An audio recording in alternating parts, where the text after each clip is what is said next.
નમસ્કાર મિત્રો, સ્વાગત છે તમારું મારી YouTube channel Mehul Mavani education and culture. મિત્રો ફરી પાછા ઉપસ્થિત છીએ એક નવા જ્ઞાન એક નવા અધ્યાય સાથે. મિત્રો આજે આપણે શીખવાનું છે ધોરણ 8.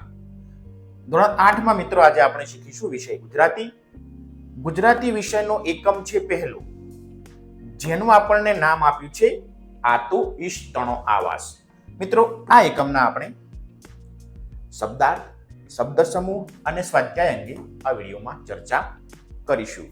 તો મિત્રો આ વખતે પાઠ્યપુસ્તક નવું આપ્યું છે. તમે જેમ જેમ ધોરણ પાસ કરતા જશો તેમ તેમ નવા નવા પાઠ્યપુસ્તકો આવતા જશે.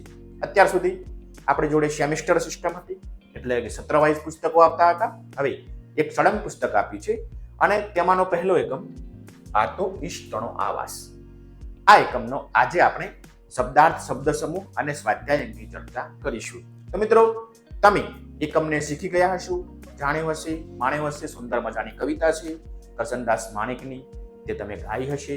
તમને ઈશ્વરની આ સુંદર મજાની સૃષ્ટિમાં આપણે જે જે કાર્ય કરવાનું છે, આપણી પર ઈશ્વર કૃપા બનેલી છે, તેની સુંદર મજાની વાત તમે આ એકમમાં શીખ્યા છો. તો હવે એકમને શીખ્યા બાદ આગળ વધીએ. મિત્રો હવે જોઈએ આ એકમના કવિ. કવિનું નામ છે કરસનદાસ માણેક. ક્યારેક પરીક્ષામાં કૃતિના કરતા એટલે કે એકમનું નામ પૂછાતું હોય છે. એકમ કોને લખ્યું અથવા આ કવિતાના કવિ કોણ છે, તો આ કવિતાના કવિ છે કરસનદાસ માણેક, જેમને વૈશંપાયન તરીકે પણ ઓળખવામાં આવે છે. એમનું ઉપનામ છે તખલ્લુસ છે, કવિતા લખતા હોય ત્યારે. તો આ એમના કવિ. હવે આગળ વધીએ ત્યારબાદ જોઈએ હવે આ એકમનો શબ્દાર્થ, કે એકમમાં કયા કયા શબ્દાર્થો આપણને આપેલા છે.